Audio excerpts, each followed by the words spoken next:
The Foreign Correspondents' Club in Tokyo was jammed to overflowing, with crowds of journalists and TV crews eager to see whether Japan's most controversial politician was about to do it again. At first it looked like the mayor of Osaka was preparing for an apology.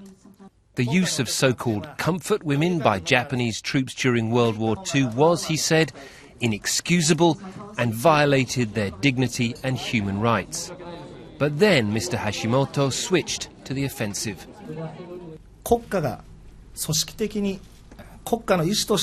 The question is whether it was the state's will to engage in organised abduction of women for human trafficking. The fundamental understanding of the majority of Japanese historians is there is no evidence of the involvement of the government. Mr. Hashimoto then went further, attempting to equate what the Japanese army did to women in Korea and China to what other armies did elsewhere. The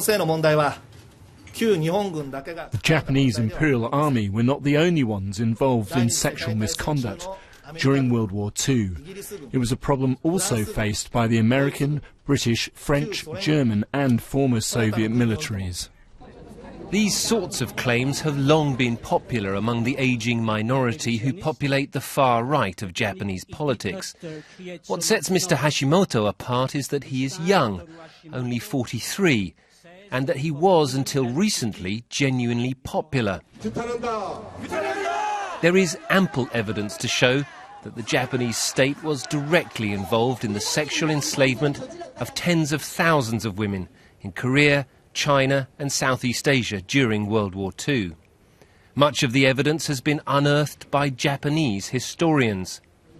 Since his first outburst 2 weeks ago, Mr. Hashimoto's popularity has slumped. Most Japanese, it seems, are now reasonably clear about what their country did during World War II and can't understand why the likes of Mr. Hashimoto persist in their troubling and troublesome denials. Rupert Wingfield-Hayes, BBC News in Tokyo.